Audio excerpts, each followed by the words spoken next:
It's Monday. It's morning. It's macabre. Wow. You can't write that. Can't write that. I guess we'll leave it in. We'll figure out. It's macabre. I'll just do a normal one in case I want to edit it, but welcome to Monday Morning Macabre with Scones and Darcy. I am Darcy. This is Scones right now. It's me. Welcome to another week. 39th episode, I think. Ew. And one away from the big 4-0, which is exciting. And if you haven't seen the show before, either Scones or I will be bringing a spooky, creepy, macabre story to the other one, and then we add in foghorn sound effects. Sometimes out-of-date cartoon characters. Yep.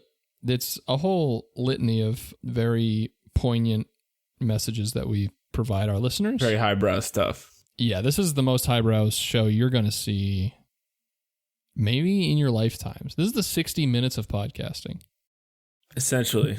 I'm kind of like the Wolf Blitzer of horror podcasting. Yeah, I'm the Don Rickles. I don't know why I went with Don Rickles. The Don Rickles. He's the Don Rickles. Listen, everyone's called me Old Ricky D. Today, I'm going to be bringing Scones a certain spooky, weird mystery story. How scary and spooky is it, would you say, on a scale of 1 to 10? I would say it's like a solid... what if I was like, it's like a 3? I don't know. I don't really want to do anything. I don't know. I don't know. It's like kind of scary. It's like I don't know. Like I don't actually, know if I like. I just lost my keys. That's it. I don't know if I like it or if I like it. And it's like I don't know where we stand, and I'm not ready to have that conversation. No, it's a good spooky mystery. It's got some twists and turns. Some zigs where there should be zags. Yeah, and and some zags where there should be zogs. Honestly, zogs. Yeah, we're getting to the quantum physics. Yeah, exactly. We're getting to the cubed version. Anyway, let's get to the fucking story. Today, Scones, we're going to be going to France, okay? Because we're going to be talking about the disappearance of Pauline Picard. Oh, oui.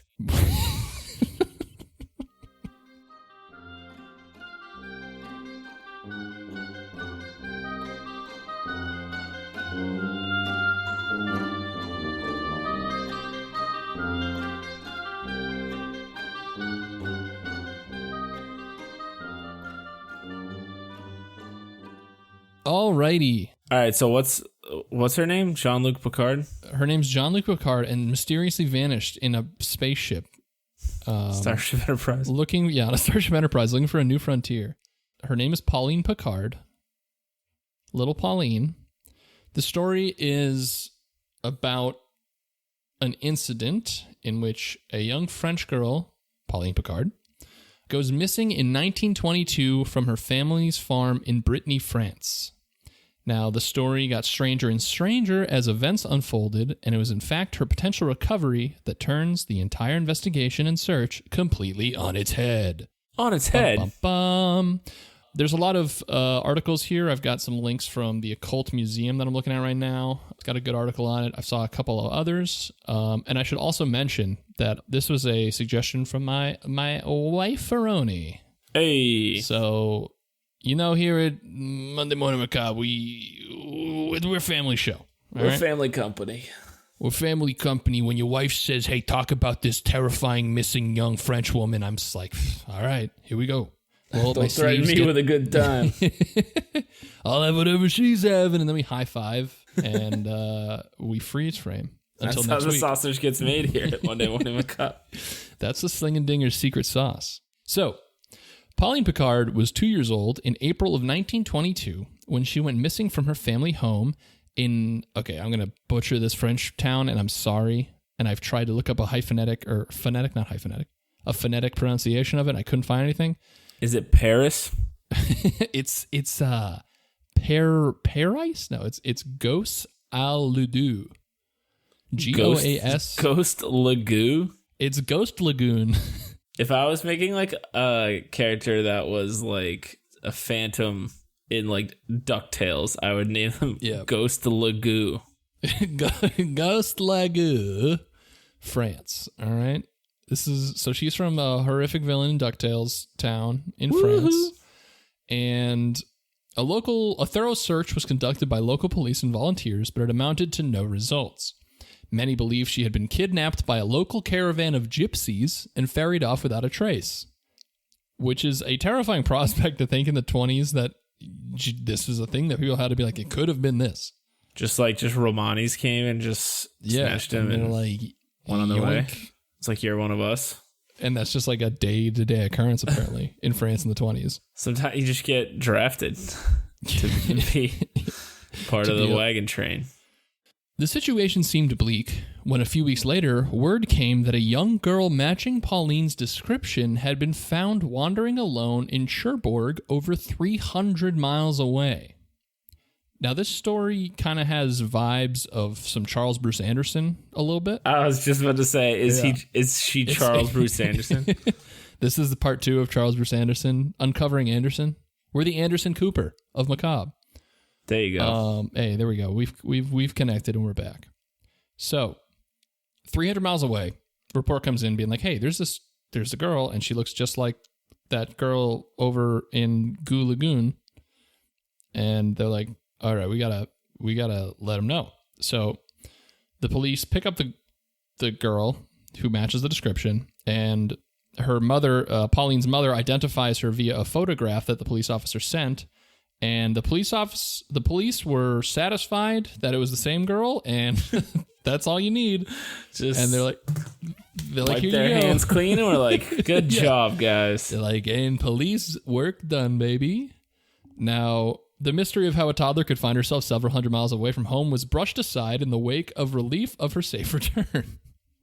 So, yeah, they weren't even like, how the fuck did you get? They were just like, yep, must be her. We found this kid in the Ukraine. Yeah, but it kind of sounds like her, and I kind of want my kid, so... Well, she's got the same-ish hair color. Closed. And, case closed. Send her on her way. So the parents travel 300 miles. They retrieve their daughter, but the blissful reunion was not without its oddities, as one would expect. Dude, I hate when my reunions are filled with oddities. So, the oddities. The girl was very distant with her parents, maybe because it wasn't their daughter. It was very distant and didn't speak any of the languages the parents spoke. Well, yeah. Even more baffling, she did not respond when spoken to in her native Breton dialect. And her overjoyed parents chalked it up to trauma and returned to Goo Lagoon with their new recovered daughter, and all seemed set right. It's like... Ew. This is like creepy. Like the parents are so crazy if this is not their daughter. It's just some little girl that remotely matches your daughter and she doesn't speak fucking French or whatever they speak. It's so scary. They're like, bonjour. And she's like, what the fuck is this, dude? So, yeah. I like how they chalk it up to trauma on the daughter's part, not on their part, as if they're not the ones who have gone through a traumatic experience and are now deciding that a random child is theirs. Some serious irony there. Yep. So, newspapers across France and even as far as New York Times report the strange but miraculous return of the missing child. So, people are like, hey, look at this wonderful, heartfelt story. We've got a kid back. Now, a little trouble in paradise after a few months. The Picards begin to suspect that maybe this girl is not actually their daughter. They're thinking like, hey, it is, while we do think it's trauma, it's also like she doesn't know anything that she used to know about like the farm we live on or any of that stuff. She's also a decidedly different person. Yeah, she seems so like she's totally flipped a new leaf, and they're like, they don't know why. Just can't figure it out. It's just too hard. They can't figure it out. They're like, maybe she went vegan and that's why it's different. I don't know. But it's just a phase. It's probably violent video games. Yeah, exactly. So, here's a creepy note. During that period where they're starting to kind of question if it's their daughter, a neighbor or another local farmer named Yves Martin asked the parents, he goes to their door and he's like, listen, is that truly your daughter? And they're like, I think so. We think so.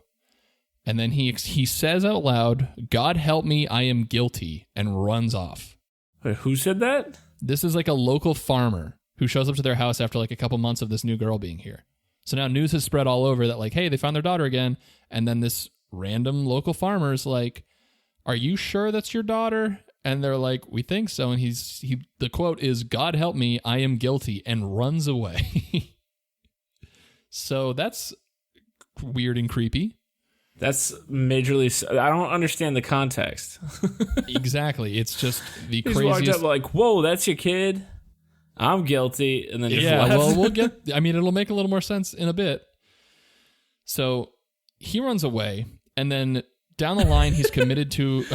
turns out of the house after saying that and just sprints forward. He's like, goodbye forever, and just runs into the woods. He's still running to this day.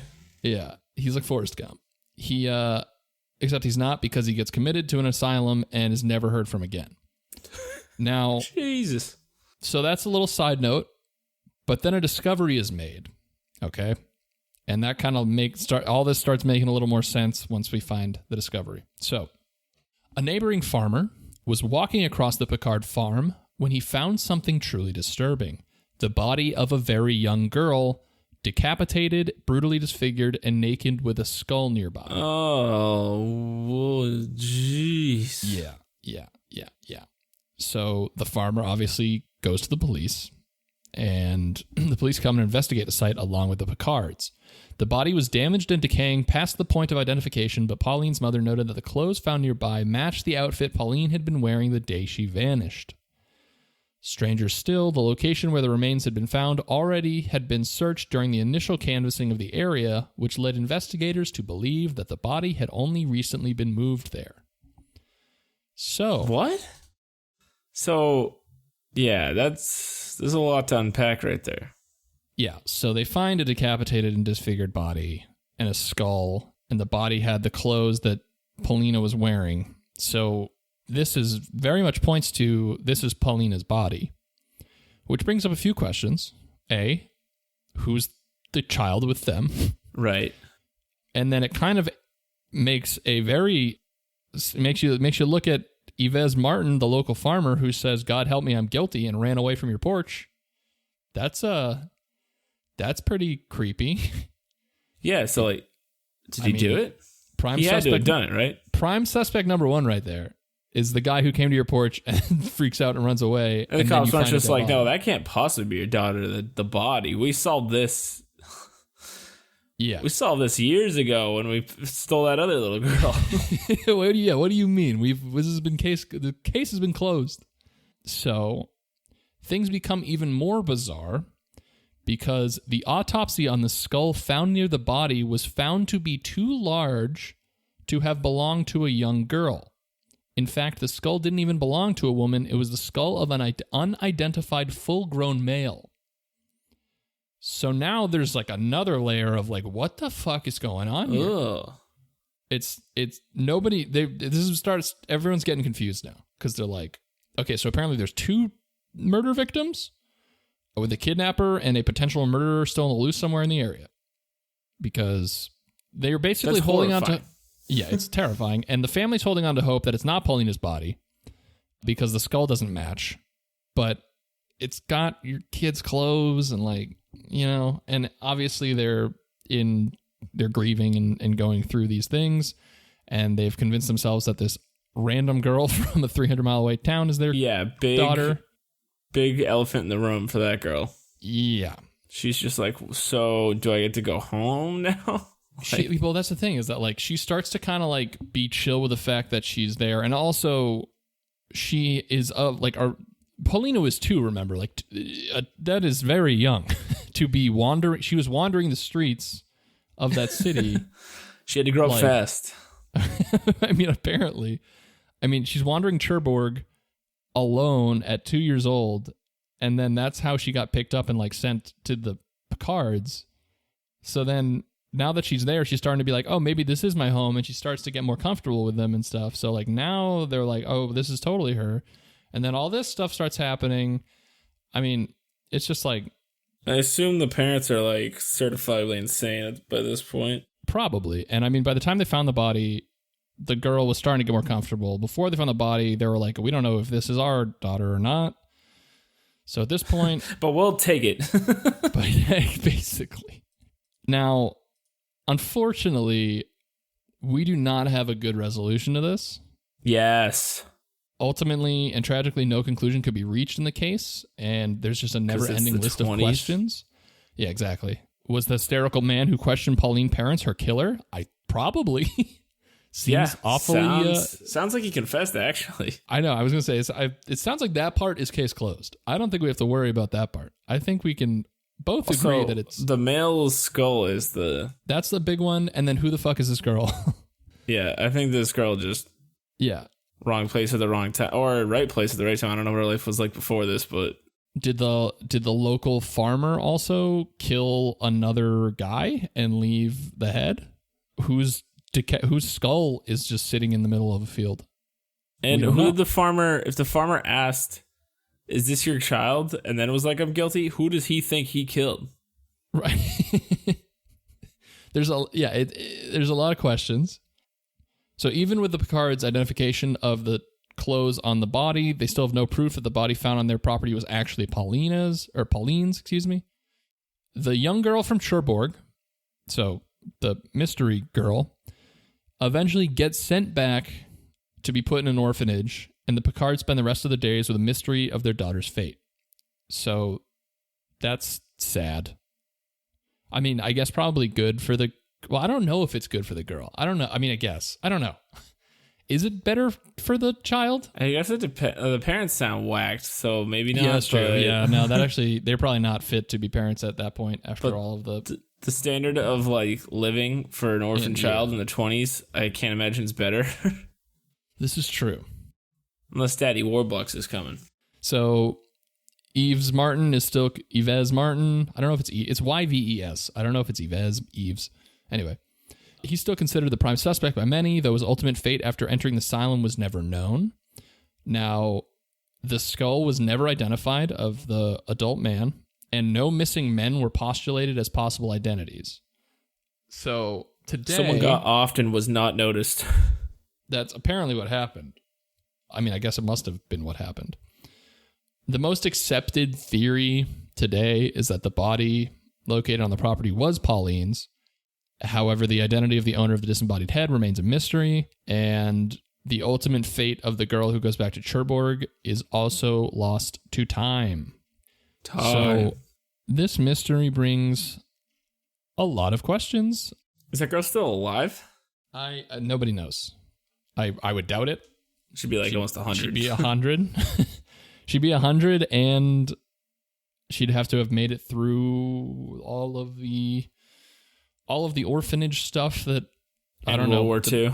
And World War II and similar things. She seems like a survivor. She seems like a real go with the flow kind of kid. Yeah, she seems super chill. Just don't say anything, man. Just this is it now. First of all, she was already just like chilling, walking around a city alone as 2 years old. Yeah, she grew up on those streets, man. She's street smart. She's a survivor. This is like Aladdin. This is a lot like Aladdin. It's Aladdin. This is the basis of Aladdin. Do not dispute me. Do not look it up. Don't look it up. Don't Google it. Just take our word. This story is the inspiration for Aladdin. The genie showed up on Aladdin's doorstep and was like, "Oh God, have mercy on my soul. I'm guilty." And then broke into song. I can't see any differences. No, that's what I'm saying. It's identical. They also mentioned in the article that it's not the only time in history that mistaken identity and apparent amnesia of native language has baffled the public. Anna Anderson, during the same year, Charles Bruce? No. Oh, I didn't even think about that, but Anna Anderson, ironically, during the same year in 1922, apparently 1922 was a big year for swapping kids. It was the roaring 20s. Everyone was out drinking, swapping kids. True. You know how it is. Yo, swap kids. Kids were just wandering cities at 2 years old. Like stray cats. Yeah. So this Anna Anderson was identified as the missing Grand Duchess Anastasia, despite apparent language barriers. I've seen that movie. Yeah, so that's a little more Aladdin-y because of the Grand Duchess side of it. But that's pretty wild. That one would be, I would be like, all right, I'm cool with this. If I would just like my parents abandoned me in the street and they're like, oh, you're the like Duchess, I'd be like, hell yeah, bro, give me my crown or tiara or whatever. Although she probably didn't want to know because weren't like people trying to chase her down and kill her. I mean, I view that as an exciting part of my college application, where I was like, there was assassins after me, and that Getting really any taught school me. You want with assassins after you. Assassins after me. Yeah, and so people they were saying also, yeah, it's just another related story about another girl who goes missing and is found and is claimed to be someone else. So wasn't Charles Bruce Anderson around the same time also? I think so. Maybe it was definitely in the 20th century, like mid to early 20th century, and it's just parents just lose kids or let them go. Other parents so take Charles them Bruce in. Anderson was 1912 to 1913. So this is like 10 years after that. But still, it's the early 1900s were not a great year for remembering what your kids look like. It's not that, like, you have a kid. Do you think if another kid who also was just like had the same color hair, I know, right? It's like you're like, yeah, that's her. It's like, okay, we've put these 3 kids in a lineup. You've got a red-haired kid, a brown-haired kid, and a literal pineapple. And they're going to be like, that pineapple's looking pretty much like my kid. That pineapple, though. He's got a good head of hair on him. I think I got a onesie that'll fit just right. It's got him on it. Must be true. So, yeah, that's the wacky, creepy, mysterious disappearance of Pauline Picard. Look up her disappearance, because there's unfortunately a couple different articles give different amounts of detail, so I've tried to kind of combine them here, but it's it does get lost to time. Like, records were not what they are now, obviously, as you can tell by the constant swapping of children. Yeah, I was gonna say, I feel like you hear a lot now about crime, like old crimes being solved with modern forensic technology. That would be interesting. I wonder if they could do that, or if like the skull was not kept. Yeah, I was gonna say it would be very much dependent on whether or not they still have any of the remains, or like a DNA test for like the parents and the girl. Well, that's the problem. Is I don't know if they. I mean, I guess the parents would be able to be found, but if the body's not around and everyone else involved in the story like vanishes. Like the farmer is in an asylum and gets lost forever, and then same with the Cherbourg girl. I mean, they would need the body. The farmer not having any repercussions or stuff after seems wild. Mm-hmm. Didn't you say he went to the insane asylum before all this was found? Yeah, he literally like runs away and then gets thrown in the asylum after. And they can't track him down? I know, that's what I'm saying. I'm like, how is he not? There's not an article about him being questioned or like anything. Communication's just that disconnected in 1922 France that they couldn't. I have no idea how he got away without being involved in this more. Dude, imagine being the parents after all this. Yeah, it's just like, we know who killed him. He literally came to our house, screamed it, and ran away. And that guy's probably like, I am a criminal genius. It's like, I knew I'd throw them off my scent by yelling at them at their front door about my guilt and then running. Like. And then just running until morning. That guy knows something we do not about how to commit crimes.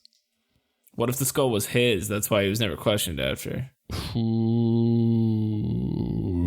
And in the insane asylum, they actually just found another guy walking around the city and just picked him. And we're like, yeah, this guy now. Because that sounds like what police work was in the 20s. Yeah. Hey, you're this person now. Hey, congratulations. You've won. You're the Duchess of Anastasia. Or you are Grand Duchess Anastasia. She won the jackpot of becoming other people. So she had that albino bat. Like in the I'm starting movie. to notice that my daughter's looking kind of not like what she did a week ago. I'm going to hope she's the queen. That'd be pretty cool. Hashtag. Just try it. Try and claim she's... Just try. Why not something that will give you money. Yeah, hey, this is Harry and Meghan's first daughter. We money, got her. Please? She's ours. We got her, Queen Elizabeth. If you want to see her again, send me a postcard, sweetheart. And that's the story of Pauline Picard. If you like if you love, like, or gotta have, follow us on our socials. MM Macabre Pod on Twitter, Monday Morning Macabre Instagram, and Monday Morning Macabre on Facebook. Also, feel free to contact us in any of those forms. Also, our website, mondaymorningmacabre.com. Send us a DM, an email of things you'd want to hear about. We actually got 1 or 2 last week, but I didn't want to do. It was another nautical themed episode in a way, so I was like, okay, well, I'm gonna save this for a later date. But the foghorns are still recharging. Yeah, the licensing fees on those foghorns really ran me dry, so we're going to have to wait a little bit before we can get that one going again. But thanks everyone who's sending in suggestions. We appreciate it. And tell your grandchildren about it. And then swap them around. We're starting our own child swapping service. If you go to mondaymorningmacabre.com/swapmedaddy, you can find it. It's just take a penny, leave a penny tray that's really big. And you just go in and... Yeah, you just plop them down and see them around. That's the slogan. So, hope everybody has a good Monday, and goodbye. Goodbye.